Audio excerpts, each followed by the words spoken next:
everybody, welcome to another video update for the Coalition Animation Studio. I'm Creative Director Shauna Mesqua, and I'm joined via conference chat here, Jade French, the producer. Say hey. Hi everyone. I'm in the middle of nowhere, so this is the best you got. It's just me on a laptop. So, Well, you look pretty. well, I just did my eyebrows, so thank you for noticing. All right, so we thought that we wanted to go ahead and give you guys another video update. We know it's been a long time coming, but we wanted to go ahead and let you guys know that we actually finished the script for the anime. It took several months to complete, lots of rewrites as we mentioned earlier in our last update, but it all turned out great. We're super excited for you guys to check it out. And a little information is we've changed the title from The Inevitable Paradise, which was the original name, and we named it just Paradise. Plain and simple, much easier to remember, much easier to understand. So if we start calling it that, you guys understand where we're coming from. So, new name, finished script, anything you want to tell them? So we're currently progressing towards more of the animation steps, and so we're looking for storyboarders, and we've got a couple pre-selected that we're looking to hire. We have to go over the script, which we're about to do shortly, and do a read-through to make sure all the dialogue works and that nothing's odd or sounds weird or the flow doesn't seem right, which is that's what we're about to do. And we've got some posters lined up for Paradise, and so we're just chugging along. Yeah, so basically, as Jade mentioned, we're going to go ahead and do a read-through of the script. We've done this several times over the last couple weeks, but nothing like an official sit-down to read the script and to see what it sounds like in the actual air and not just in my mind, because that's all I've been doing is writing it and moving along, so I haven't had a chance to go back and review it. So we're basically going to take you through a read-through of the first scene of the script. And Jade, if you're ready to go, we can go ahead and get started now. Okay. You want me to be Joanna? You know I do. I just got my eyebrows done for this moment. Exactly. All right. So what I'm gonna do is I'm gonna put you over frame right, and then I'm gonna snap Paradise frame left here, so that way people can see. So is this the script right here? That side, yeah. There you go.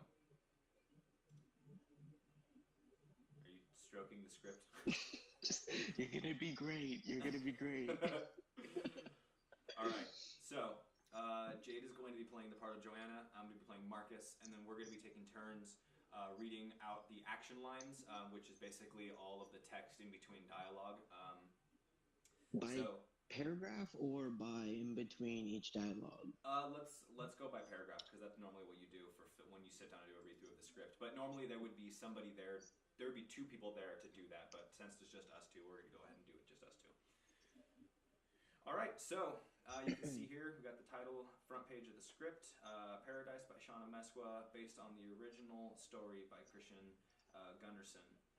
So I'm going to go ahead and get through here, and we're going to start with scene one, which is exterior grass planet surface night.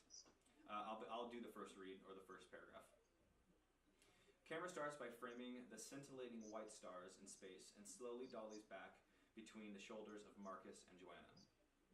Profile close-up of Marcus, mid-20s, tall with dark, styled-back hair and well-built with strong features.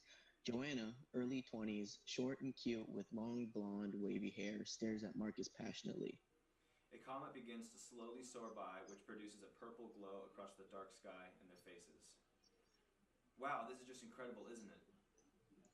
Joanna pays no mind to the passing comet, instead continues to stare passionately at Marcus. The purple of the comet lights up Marcus' smiling face, but only lights up half of Joanna's face as she lovingly looks at Marcus. Joanna looks up towards the comet and only for a second before looking back at Marcus to ask, "What do you want to do once we get out? What do you want to do once..." Okay. So I probably should mention, as we said, this is the first read-through, so there's going to be spelling mistakes, there's going to be grammatical mistakes, so we're going to make note of these and change them once we actually go back and re-edit it. Okay, yeah, so just say, I think it's supposed to be, what do you want to do once we get out? Yeah. Okay, The comet passes, which returns their faces to darkness. Marcus doesn't even hear the question. Instead, he runs his hands through his hair and points to the sky again to say, "Oh, this is it. This is what I was planning for tonight. This is going to be awesome." A huge smile builds on Marcus's face as Joanna takes her eyes off of him and looks at the ground. Two massive moons in the sky are roaring towards each other. The moons begin to collide, which produce a massive wall of wind that blows back the hair of the two. Fiery orange and yellow colors erupt from the center of the two colliding Goliaths as the distant sounds of destruction and mayhem fill the night sky. The orange and yellow lights illuminate Marcus's smiling face and Joanna's displeased expression, which avoids looking at the spectacle. As the moons finish their collision course, meteors and debris begin slamming into the grassy surface around Marcus and Joanna. Marcus tears his eyes from the sky and looks at Joanna. "Didn't you see any of that, Joanna? You missed the main event." I don't know, Marcus. This sort of stuff just doesn't do it for me anymore. Joanna walks from Marcus while meteors crash just feet away from her, but she doesn't seem to give them any ounce of care. Marcus takes one last look at the debris floating in the sky, smiles, then follows Joanna. Joanna approaches a lone bonsai tree and sits below it with closed-off body language. Marcus walks up and leans on the tree, looking down at her. A moment of silence fills the air as Joanna sighs quietly to herself. Do you feel happy here? Happy? Of course I do. Why wouldn't I? Don't you ever want to get out and, make something of yourself? Marcus seems genuinely confused by the question. But I am making something of myself. I'm making a life with you, here. But do we really need an apocalypse to keep our dates interesting? That's the beauty of this. Out there, we wouldn't be able to do things like this for date night. We've evolved from snails and apes to be able to achieve this type of happiness. I don't need all this for date night. I just need you. Marcus loses his interest in the stars and meteors and focuses on Joanna. He kneels down to meet her at eye level. "Hey, what's going on, Joanna? Talk to me."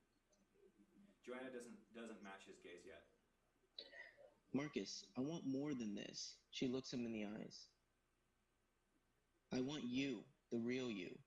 Marcus appears to be getting concerned. The real me? This is the real me. No, this isn't. I want to touch you, feel you, be held by you. Marcus grabs Joanna's hand and holds it against his chest. "Joanna, look. I can hold you here, talk to you here, and love you here. This is all I ever need." All you ever need? But what about the next step? The next step? Joanna lowers her... wait, is it my turn? Yeah, it's you. Okay. Joanna lowers her head and goes quiet. "What's the next step?" Joanna raises her head quickly and reacts. A family, Marcus. Marcus stutters back, caught off guard by the statement. A family?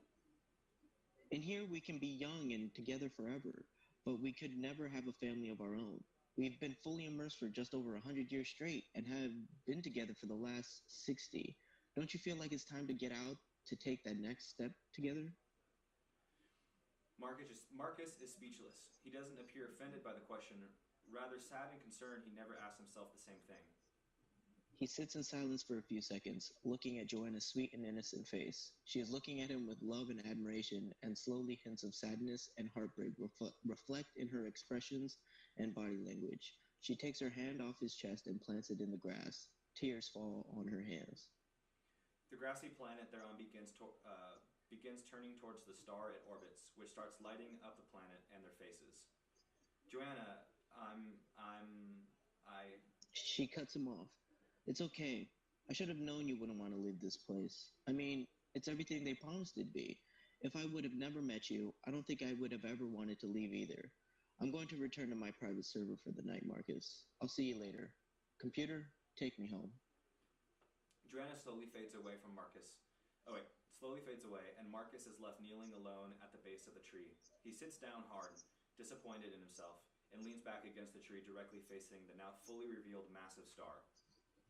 A close-up of Marcus's face shows the reflection of the star burning in his sad eyes. The star begins to shake and solar flares fly off the surface of the star. Explosions on the surface of the star follow the flares, followed by the glitchy and violent collapse of the star.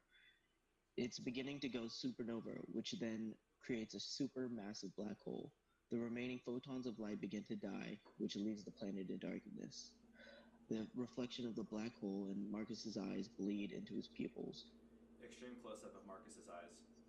Computer, take me home. A disembodied AI voice whose prime directive and sole responsibility is to keep Marcus, her assigned user, happy and healthy, fills the air and responds, "Yes, Marcus, returning home." Marcus fades from the tree, and the planet and the deep space simulation fades into a white abyss. Next scene is interior Marcus room day. All right, so that was just a quick read-through of scene 1 of of Paradise. It's very visual. We wanted to make this scene very creative, very pleasing to watch, with moons colliding, meteors flying everywhere, comets flying through the air. We wanted to make it extremely vibrant for the viewer, to kind of draw them in and to let people understand the kind of control that people have in VR.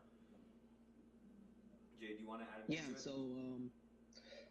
so what's great about that specific scene was that it was actually in Christian's original story, so it was easy to already imagine it being super visual, because he described how the planets were colliding and it was an actual like global spatial apocalypse that Marcus and Joanna were watching. So it will translate really well into animation, and we can't wait to actually start seeing it. But that was the dialogue and action scenes that are going to be happening, and that wraps up the first scene read-through. Yeah, no, I think it's going to be really cool. I think it's going to be really fun to watch it actually come to life finally.